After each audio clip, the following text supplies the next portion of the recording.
There's something about the past that never really leaves us. Maybe it's old games. Or the way music sounds on vinyl. Or the feeling of holding an old camera. It's something about the blur, the warmth, the imperfections. We all chase nostalgia one way or another. That feeling of being a kid again. We try to recreate it with filters, LUTs, VHS overlays, but it never feels quite the same. There's something magical about using the real thing. That's why I'll always have a special place in my heart with old camcorders.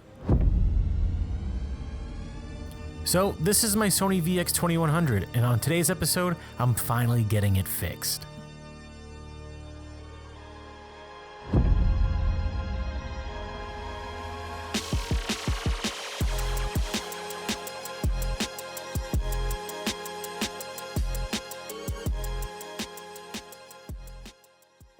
I'm very excited to get in today's video. This camera means a lot to me. It's more than just image quality and specs. This one's personal. Now, if you don't know, Sony's VX line has a bit of a legacy. There are three models: the VX1000, the original, the VX2000, and the one I finally have, the VX2100. Now, I'll be honest, I wish I had the Sony VX1000 because of its warm nature. I don't know, the color science back then, it was just very on the warm side, and everything just feels like a memory. But I'm still beyond grateful to own a VX2100. If you own one of these, please, just never let it go. You see, when I was a kid, I was obsessed with camcorders. I would literally go to Kmart and just stare through the glass, just fantasizing of what I'd film, from action scenes to little skits to little skateboard tech deck montages. My imagination was running wild. Then Christmas of 2008, I was about 12, and my mom and grandma surprised me with one of these. This is the exact one I unboxed on Christmas morning. You see it in all my vlogs, and the reason why I keep using it is because it reminds me to keep that childlike imagination running. Back then, I didn't know what filmmaking was, but this little camera lit the spark. I really owe it to these two cameras for getting me into filmmaking, because I wouldn't be sitting here right now telling this story, and I wouldn't have a YouTube channel, so I really owe it to these two. Now, this camera, it taught me how to frame shots, chase stories, and most importantly, capture a feeling. But then I got into skateboarding, and that's when I saw the camera. It had the top handle, the shotgun mic, the fisheye lens. It looked like something out of a movie. I didn't know what it was back then, but I knew I wanted it. I saw it in skate parks, skate shops, and filmers having it in skate parks. Eventually, I found out it was the Sony VX, the holy grail of skateboarding cameras. And now I own one. It took me years, but I got here, and I don't take it for granted. So a couple of weeks ago, I was on a run, and it was beautiful outside. It was golden hour, and I thought to myself, damn, I wish I had my camera on me. Not an iPhone, but a camera where I could share how I was feeling in the moment. Days go by, and that thought just kept coming up over and over again. I'd be on walks, or I'd be out with my friends, and just think, oh, this is the moment right here that I want to capture. So I brought out this little guy, and I'd film stuff, but something was off. The colors were dull. The energy just wasn't there. That's when I started thinking about this camera, the Sony VX2100. The colors are there. It's nostalgic, has that film look. I don't really have to do anything in post. It shoots in 4:3 aspect ratio. So after going down the YouTube rabbit hole of digging up footage of this camera, I finally made the call. It was time to bring this camera back to life.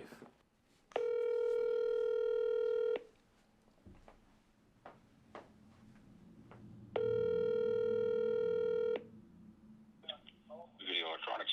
Hey, this is Ricky. Is this Kerry? It is. I have a drop-off for VX2100. I just wanted to know if we were still going through with that, like if you were still available. Oh yeah, yep. I was expecting you. All right, I'll be there in like 30 to 40 minutes. I'll be here. All right, thank you. You bet. Bye-bye. All right, off to drop off this camera. So I got some good news and I got some bad news. Let's start with the bad news first. So after going back and forth with Kerry through email, I was asking him if I could film in the store and get some B-roll to help tell the story. And he said, I can't, I'm too camera shy, and I completely understand. So that's all good. But good news is we're getting the camera fixed. Am I right? All right, let's go drop off this camera. I'm so excited.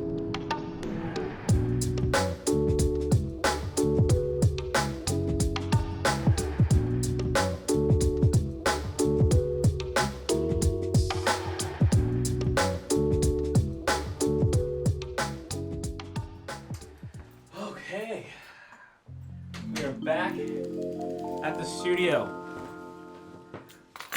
Can I tell you, seeing people's mastery in something is so beautiful to watch.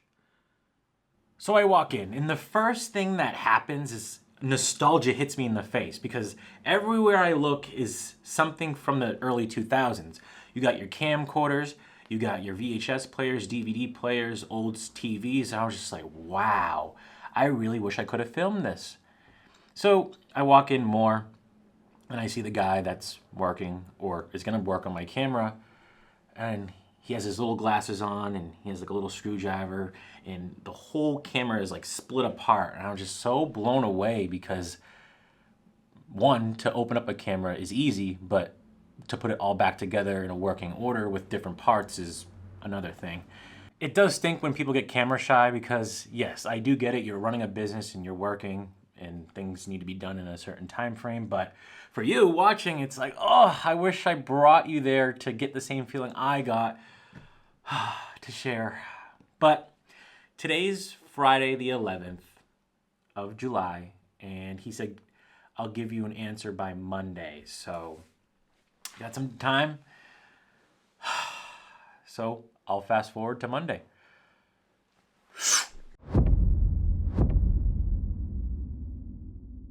You see, I'm not chasing views with this. I just love how it makes me feel like I'm back in the late 2000s when everything was just simpler. This camera reminds me to slow down and enjoy the moment. All right, lighting looks good. Like I always say in my videos, I do apologize if there's any screeching, music, sirens, yelling. I do live in the city, and this studio is literally on the second floor. So I apologize in advance. Just block your ears. I'm kidding.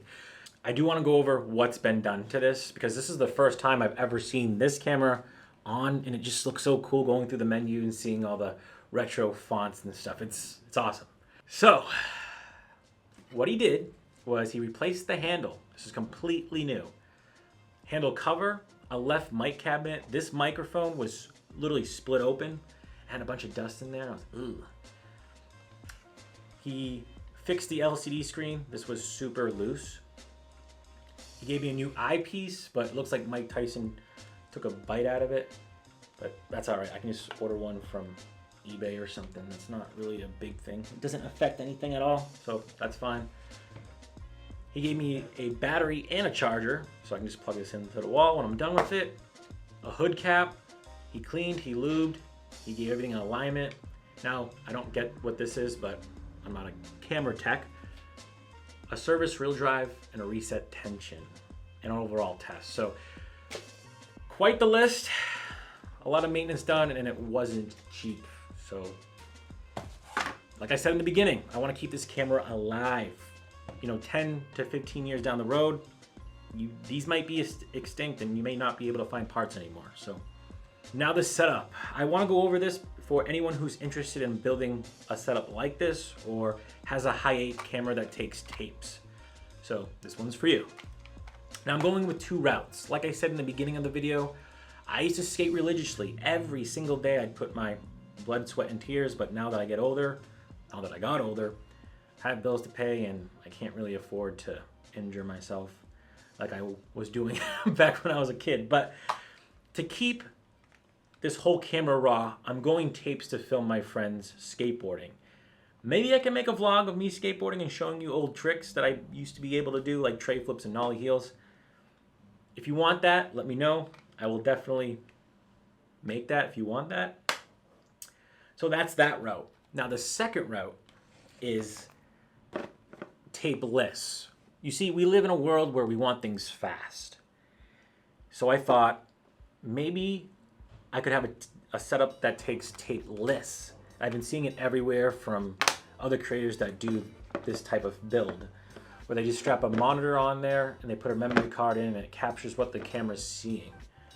Obviously, it's not raw how you would use tapes, but the footage looks somewhat there. I did a lot of testing and there's some differences. Let me break it down. So in the box, I just want to shout out to my friend too, Miguel. He hooked it up. Thank you. He wanted to see this build come out. So he gave me this monitor. All you do is plug it in to your AV cables, and then you get one of these clamps. You put it on the horseshoe. Boom. Get this out of the way. You got yourself a tapeless setup. Now it's huge. And the purpose of me using this camera is when I'm not filming a vlog like this or a video, and I just want to capture the moment with a nostalgic feeling. That's the only purpose for this camera. It's when I want to shut off and not really think about content, but still shoot something. That's it. But I got to figure out a way to tuck these wires in and maybe order some shorter ones. But this is the overall build. What you do is you simply get a memory stick and you put it in, and then you just power it on. Takes a second. And you hit record and you're good to go. Boom. Look at that. You can see me 2 times. It's so cool. I'm so happy. Now, I'm still getting used to this setup because I went on a camping trip and the whole card got wiped. It reads an AV file and I have to convert it to MP4. So that's the only issue. But other than that, completely fine. I'm very excited and I hope you enjoyed this little setup. If you have any questions, let me know. I would love to help you. But even still, I'm still getting used to this setup as well. If you've ever felt drawn to something old, trust that feeling. There's magic in it. And sometimes it's not about chasing the past. It's about bringing that feeling into the present.